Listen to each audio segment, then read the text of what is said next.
Hey guys, it's V, and welcome back to another thrilling and educational episode of How to Animate with V. For any new viewers or subscribers out there, welcome to my channel. The main goal of this series is to teach beginners, like you, how to get started with animation in an easy to understand and fun format. This series can also be for those who want to refresh on basics of animation, or those who just want to learn something new. This episode is the third episode of a series on my channel. I will link the playlist for those who want to check out the previous episodes. In this episode, we'll go over how to line your rough animation, color frames, and finally, how to compose your animation with a pretty background. I took a different approach to recording for this video. I pre-recorded myself working on the animation, and then scripted the monologue to record for the voiceover.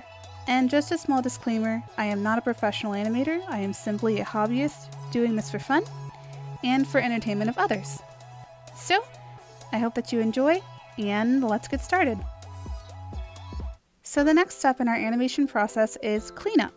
In the cleanup process, animators take the rough animation and clean it up by inking each frame either by hand in the traditional setting or with Lineart through a digital means by pen or inking tool in a digital setting. First, before we get started inking, we need to prepare.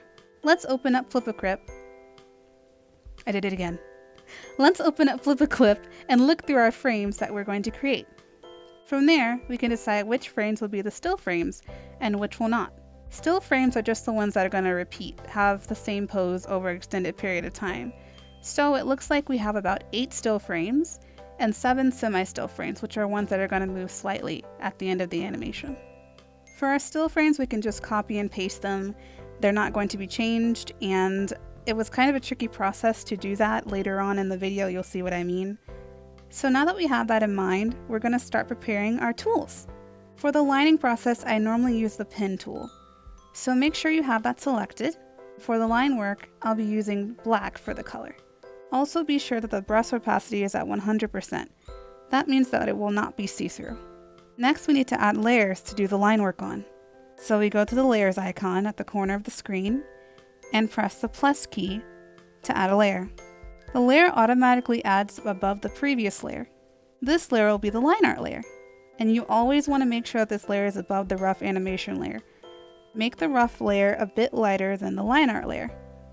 Just place your cursor over the percentage next to the name of the layer, and then slide up and down to change the opacity. If you add an additional layer by accident, you can remove it by swiping left on your iPad and selecting the garbage can. I believe that on your PC you can do the same thing by either right-clicking or sliding as well. From there, you can start inking. But wait, hold your animation horses. It's time for the animation word of the day. The word of the day is stability. You need to have a stable hand when animating. Take a deep breath and practice drawing some lines beforehand. Get used to the feel of the pen against your tablet and let your imagination run free. Creating stable lines takes practice, but as you keep progressing with your animation, you'll be able to create more consistent and beautiful lines. And when you line, make the style your own. This is your own animation. Make it unique. Consistency is key. You want to create consistent, smooth lines with as little strokes as possible. Usually when using professional animation programs such as Clip Studio Paint EX, they have a stability tool. This enables you to be able to create smooth lines without much effort. Also, there is a free program called Fire Alpaca with a stabilizing tool as well. There's something called pen pressure, which enables you to change the width of your lines as you press on your tablet, but sadly they don't have that in this program. So, I kind of compensated by erasing the edges of my lines to make them pointier. And it's something you can do as well. If you feel like you want to add that special edge to your animation, just erase the edges of the lines to make them look smoother and pointier in areas that you desire.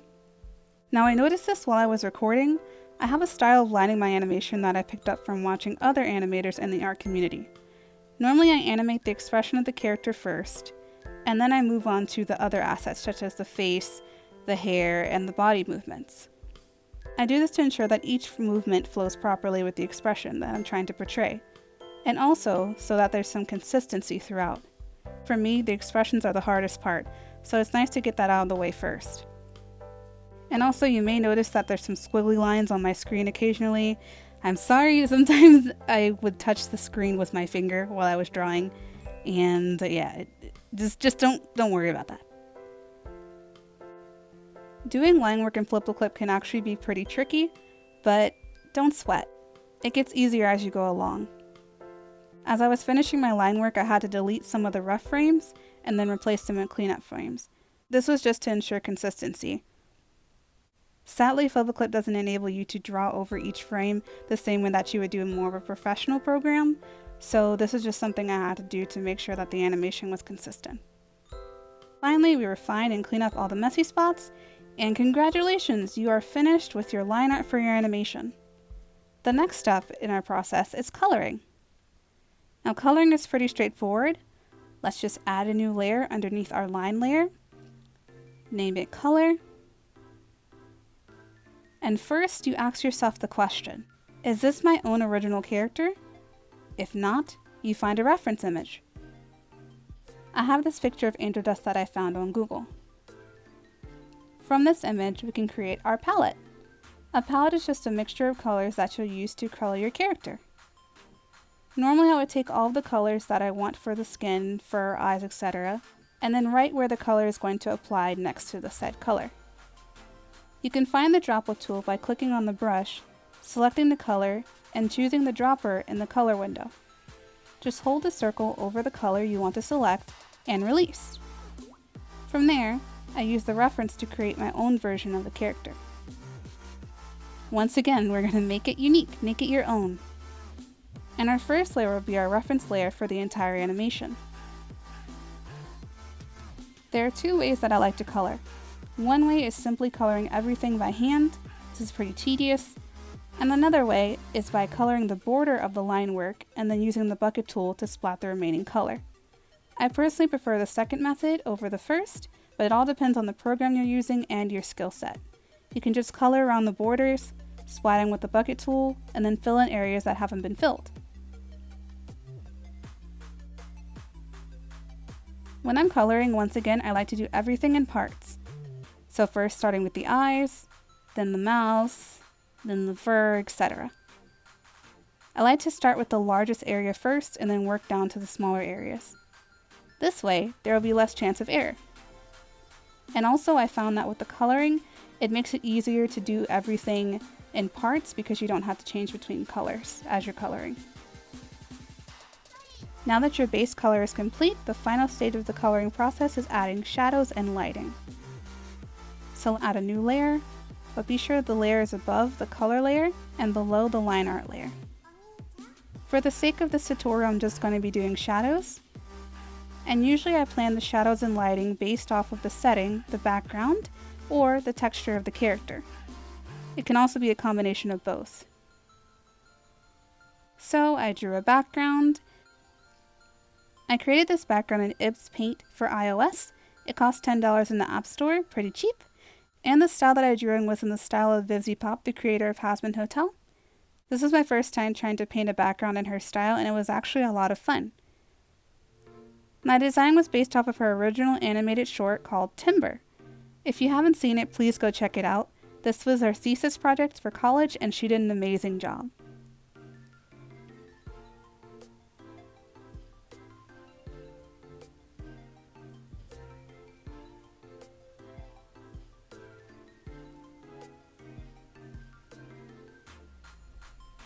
And to create the illusion of shadows, I like to use a lighter airbrush. But since we don't have that in this program, I just use the paintbrush tool on low opacity, like 3%. I create shadows in areas where I feel like the light would not be showing, and then sharpen those shadows with the eraser tool. This gave the animation a much more professional look in the end. If you feel like your shadows are too dark, you can always lighten it up with the eraser tool. Just make sure your eraser has soft edges. You can do that by changing the opacity of the eraser.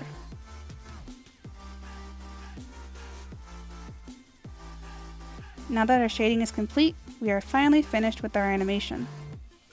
Time to compose it. Since FlipaClip only allows you to use 3 layers for free, I just decided to buy the bundle. It was like $6. I just bought it. It wasn't that expensive. Now that our shadows are complete, we can finally finish our animation. It's time to compose it. Compositing is when you take all the elements of your animation, the characters, background, props, etc., and place them all together. Then you can add additional effects, lighting, and shading. This is normally done in a separate program such as Adobe After Effects or Premiere Pro, but for our shot, we're just going to basically put the background behind the character we created.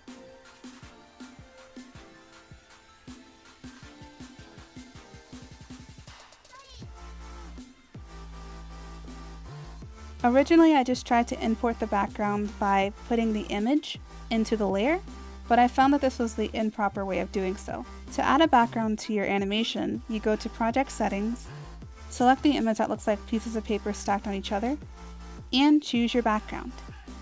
Make sure that it matches the dimensions that you want for your movie to be. For my animation, I planned it to be 1920 by 1080, so I made sure my background lined up to that dimension. So I figured out a way to add the background and did some touch-ups on the frames. And I know it looks kind of funny, like a funky pink mess, but it's our funky pink mess, and that's what matters.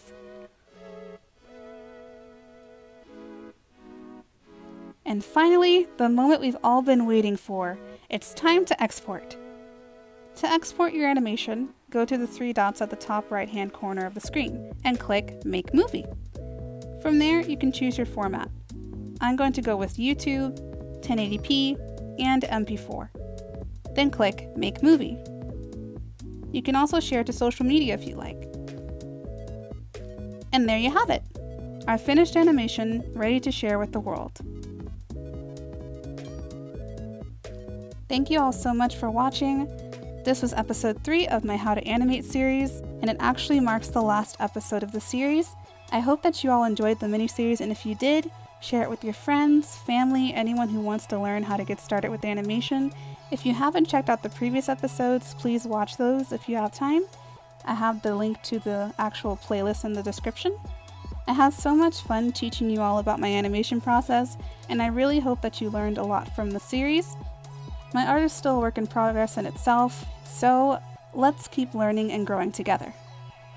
If you don't already, please follow me on my social media. I am mostly active on Twitter, but I have been more active on Instagram lately. I post a lot of stories there. And please join my Discord server, the VB Discord. We have tons of fun there. Group chats every day, pretty much, meetups and anime watch-togethers weekly, and plus you'll get to meet some of my wonderful friends. And for those who didn't hear the news, I have a Patreon now. In June, I'll start posting content via Patreon. For as little as $1 a month, you can support me and my YouTube channel. Links to everything in the description below. Do not feel entitled to give me money. I know this is a hard time. I hope you guys are all doing well. Like, comment, and subscribe for more art and animation related content.